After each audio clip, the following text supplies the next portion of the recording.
Hello, today I'm joined by Chris Lipp from Bristol Business School, and we're going to be talking about epistemology, particularly his chosen epistemology, which is critical realism. I wonder if you could summarize critical realism for us. Sure. I think what's important to know about critical realism is that it's unique in that it is rooted in a realist ontology and a subjective epistemology. So it agrees. The realist ontology implies that it agrees that there's a reality that is independent of us. Mm-hmm. But at the same time, the subjective epistemology implies that our knowledge of it is necessarily sort of subjective or dependent on the person and on their sort of background.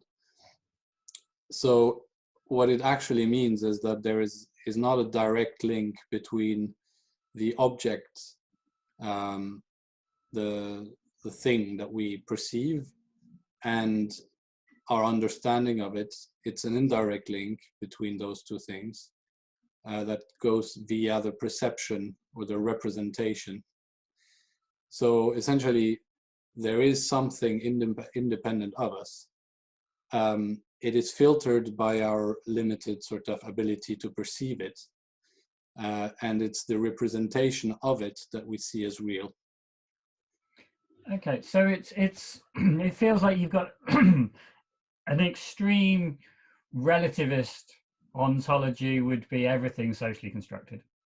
An Yes. extreme realist ontology is everything's empirical, it's out there to be found. And you're somewhere in the middle, which is there are things out there to be found, but your perception shapes them. Yes, your perception shapes them in your own mind. Yeah. Obviously not, it doesn't shape them because they're independent and they exist.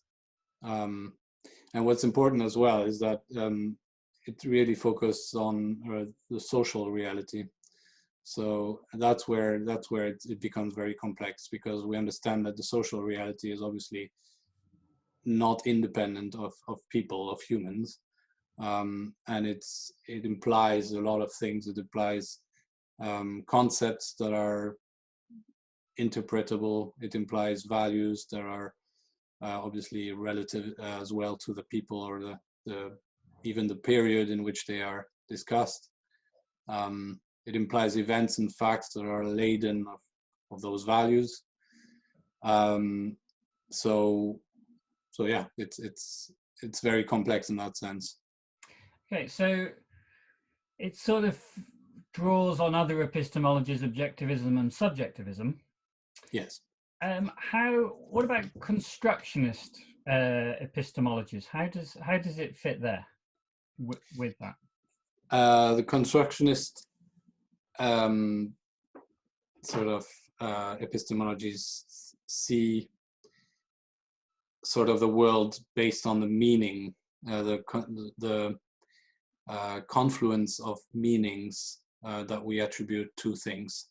So they are essentially, the reality is therefore built by those subjective meanings that we perceive. So if in constructionism the perception of the object is from multiple meanings, how is that different to critical realism?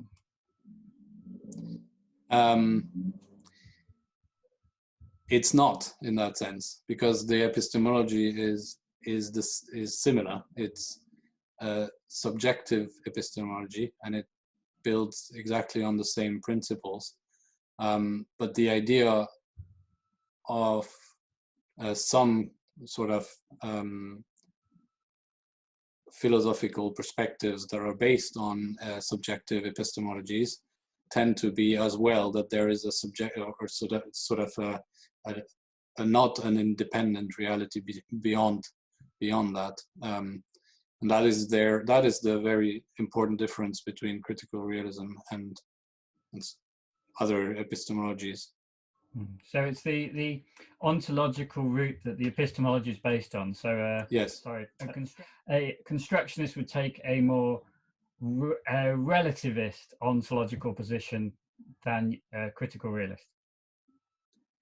Yes. And what the theory or philosophical perspectives that are based on relativist ontologies tend to do is assume a certain way the world needs to be, rather than a description of the world as it is. And obviously, well, what I'm saying here is they would criticize it a lot, but I think what I thought was attractive about the critical realist position is the absence of this confluence of the is versus ought to be positions. It clearly says there are things that are, and it also acknowledges that what we know of social reality is based on historical facts that are interpreted, that are, you know, riddled with power relationships and things like that. But it does make this quite clear, the difference between those, and it's quite careful about moral. It's quite cautious about sort of the moral attribution of what's good and what's not good, because all this essentially it implies the pluralism of these views. So when you analyze a topic, you have to essentially look at different perspectives of it, but also realize that that thing that you're analyzing might be independently there.